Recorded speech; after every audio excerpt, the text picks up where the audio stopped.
My psycho mom never wanted me to have a girlfriend because she should be the only woman in my life. So when I brought over my first ever girlfriend, she exploded and made her cry. That was my breaking point, and I went nuclear. Within a few months, my mom was begging for forgiveness and telling us she'll do anything to restore the relationship. Ever since I was a kid, my mom made it crystal clear to me that she would come before my wife. And so, my dream of having a wife I loved was always dependent on my mother accepting her and liking her too. When I entered high school, I wanted to start dating, but every time I showed a picture of a girl I liked to my mom, she'd shut it down, saying I didn't need a girlfriend because she should be the only woman in my life. I knew deep down that what she was doing was wrong, but I pushed it away because I never wanted to make my mom upset. Fast forward 7 years later, I'm now 26, and at the last family gathering I brought over my first ever girlfriend. I was positive she would be the girl my mom accepted. She was studying to be a veterinarian, was drop-dead gorgeous, and was a national-level swimmer in high school. She kept reassuring me that things would be okay and that my mom would love her. For a second, I actually believed her. So when I knocked on my parents' door, I had more confidence than ever. But then my mom opened the door. "Hey mom, I would like you to meet my girlfriend, Kate." "What is this word doing here with my precious baby boy?" she interrupted, yelling. Both mine and Kate's faces deflated, and I tried to say something. "Mom, please just give her a chance." "No, she doesn't get to just come into our house. She knows she's not good enough for you, doesn't she?" She turned to Kate. I saw Kate holding back tears, and I felt so many emotions overcome me at once. Anger, embarrassment, hatred, everything. I told Kate we were going back to my car,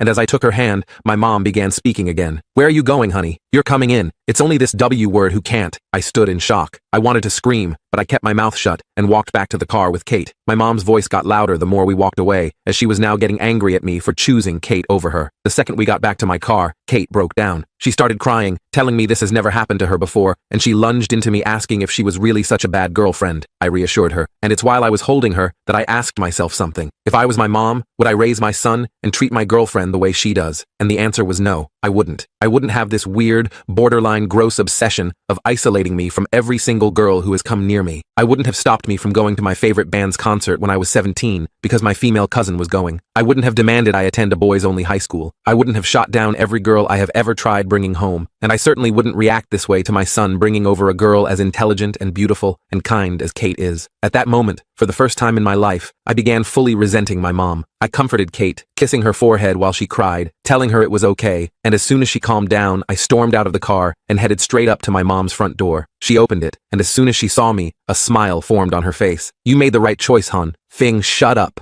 Her face went white when I interrupted her. "I don't understand." "No, I don't understand." I interrupted her again. "What is wrong with you? Are you in love with me or something? Do you fantasize about me? Is that why you used to come into my room at night and cuddle me? Is that why you can't let me see a single girl in my life? Is that why you forced me to cut off every single female relative?" My mom was stumped. Her face became even paler, and for a second I actually thought my words were connecting with her, until of course